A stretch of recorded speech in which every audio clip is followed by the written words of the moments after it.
E hoje eu quero falar sobre o perigo da autossuficiência. Vivemos em um tempo onde a autossuficiência tem sido algo que tem sido pregado pela sociedade, tem sido ensinado, talvez de uma forma muito discreta, no sentido de sutil, vamos dizer assim, muito aberta, mas de maneira sutil. Muitas vezes nós caímos em alguns erros porque subestimamos o nosso inimigo. E hoje, um grande inimigo da igreja, um grande inimigo do povo de Deus, é os ensinamentos sobre a autossuficiência, sobre a independência. Sabemos que a independência e a autossuficiência foi o primeiro pecado, ou o anseio por essa independência e autossuficiência foi o primeiro pecado que Adão e Eva cometeram.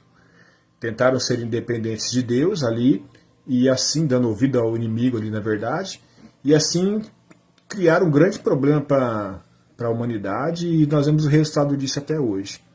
E na verdade hoje nós vamos falar sobre Romanos 8, versículo 7, lá onde diz que a mentalidade da nossa natureza humana, da carne, ou seja, a tendência, em algumas traduções diz o pendor da carne, ou seja, para onde a nossa carne pende, ou onde ela é tendenciosa a andar, é a inimizade contra Deus, porque não se submete a Deus e não pode fazê-lo. Observe que Paulo diz que não se submete e nem pode fazê-lo. Muitas vezes o grande perigo, como eu disse aqui, da sutileza dessa doutrina demoníaca, esse ensinamento totalmente antibíblico, é isso. Muitas vezes nós acharmos que somos capazes de fazer o que é bom sem Deus. Achamos que não precisamos do Senhor, que nós somos dependentes do Senhor nessa jornada. Mas observe que o apóstolo Paulo diz que a tendência da nossa natureza humana é inimiga contra Deus. Ou seja, resistente, contrária à vontade de Deus. E muitas vezes nós achamos porque somos, de certa forma, moralmente corretos, temos algumas coisas que diante da sociedade, diante daqueles que nos observam, nós pensamos que por termos algumas coisas moralmente corretas, nós estamos bem, que não precisamos de arrependimento, que não precisamos de conversão, que não precisamos de Deus. E esse é um perigo desse ensinamento, né, que tem sido colocado aí diante da sociedade. Observe que quando nós olhamos para isso, nós podemos observar que a Bíblia diz que aquele que não peca, ou aquele que diz que não peca, se faz mentiroso. Ou seja, podemos ser talvez um pouco melhores em alguns aspectos do comportamento humano, mas não existe um ser humano que não peca.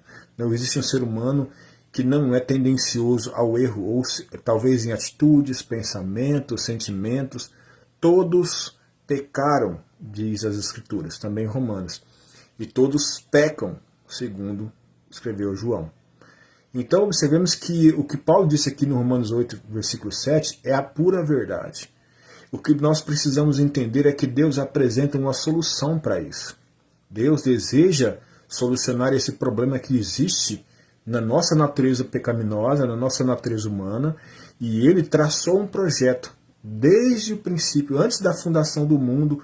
Deus já tinha um projeto, porque a Bíblia diz que o Cordeiro foi morto antes da fundação do mundo. Que Cordeiro é esse? O Cordeiro é Jesus Cristo.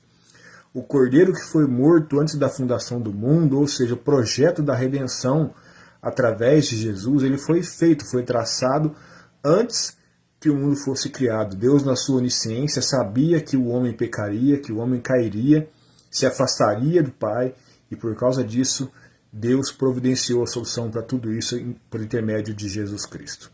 Precisamos entender que essa solução para esse grande mal da humanidade, que é a tendência de ser inimiga de Deus, esse não tem uma solução que nós possamos construir com os nossos próprios braços, com nossa sabedoria, com os nossos valores e conceitos que humanamente adquirimos, porque, como eu disse, muitas vezes nós nos equivocamos com algumas pseudo-virtudes que temos e achamos que somos independentes de Deus.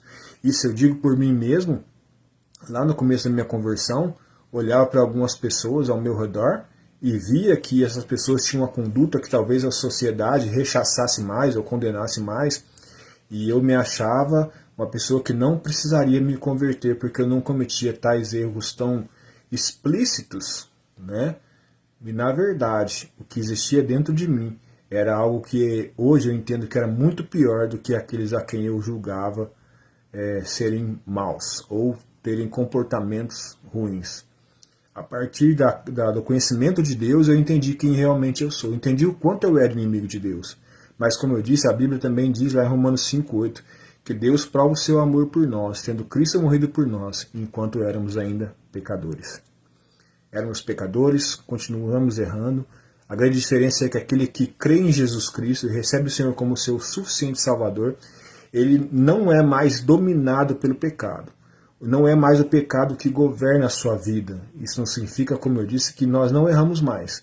Porque nós estamos em um processo de santificação, esse processo ele terá o ápice, o final desse processo será quando nós somos levados para junto de Deus. Enquanto estivermos aqui nesse corpo, a Bíblia diz que nós vivemos num corpo corruptível, sujeito às coisas que desagradam ao Senhor, e nós sabemos que Paulo diz, quando escreveu aos Coríntios, que haverá um tempo em que o corruptível se revestirá de incorruptibilidade. Então, na eternidade, seremos plenamente santos, porque o processo de santificação terá fim naquele momento.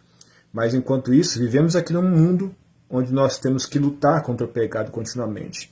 A grande diferença daqueles que reconhecem que realmente são inimigos de Deus e entendem o plano de Deus, eles submetem ao processo de Deus, o processo de conversão, um processo que começa no arrependimento, através da mudança da mente, da consciência, como a Bíblia diz que o Espírito Santo nos convence do pecado.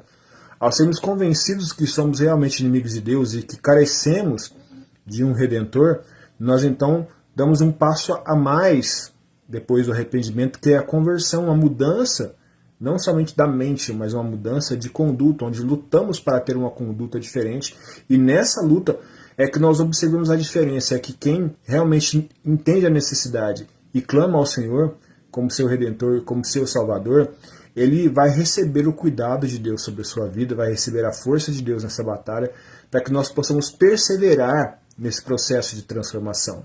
Por que perseverar? Porque é um processo que não é fácil. Observe que tudo aquilo que você vai adquirir como hábito na sua vida, um novo hábito na sua vida, você leva tempo para se adequar a essas transformações, você vai enfrentar dificuldades para adequar, talvez a dificuldade de tempo, talvez a dificuldade na própria prática, por exemplo, o exercício físico, por exemplo, quando você começa na vida de uma prática de exercícios, você vai ter dificuldades, você vai sentir dores no seu corpo, você não vai ter aquela disposição inicial, mas quando você vai praticando, você vai animando mais com o processo, você vai sentindo menos dores, você vai se adequando, vai adquirindo o hábito, como a própria palavra diz, de praticar aquilo. Então a santificação ela também é um processo em nossas vidas, um processo que ela se dá pela presença do Espírito Santo em nós, que vai, como eu disse, nos convencendo do pecado, nos convencendo da necessidade que temos de um Redentor, e nos submetendo a esse Redentor, trazendo sobre nós o senhorio dele, aceitando sobre nós o senhorio, ou seja, ele passa a ser Senhor de nossa existência. Quando nós entendemos isso, quando nós praticarmos isso, nós estaremos vivendo aquilo que Deus espera de nós, conforme Paulo também escreveu aos Coríntios, 2 Coríntios capítulo 5, versículo 14. Porque o amor de Cristo nos constrange. Logo entendemos, se um morreu por todos, todos também morreram. E agora a vida que vivo, não vivo mais na carne. Não vivo mais para mim mesmo, mas vivo por aquele que morreu por mim. O processo de conversão vai te levar a esse ponto, a ter uma vida de acordo com a vontade de Deus. Uma vida de devoção àquele que te amou de tal maneira, que deu seu Filho, para que você, para que eu, possamos ter a vida eterna, a partir do momento que cremos nele. A partir dessa compreensão do que ele fez por nós, nós vamos também amá-lo. Vamos nos dedicar a ele. E então passaremos de inimigos de Deus a filhos de Deus. Filhos que anseiam fazer a vontade do Pai. Filhos que amam ao Pai. E que esse processo de transformação se cumpra e se concretize nas nossas vidas através, como eu disse, da ação do Espírito Santo. Tudo isso como um ato da graça de Deus, não por mérito nosso.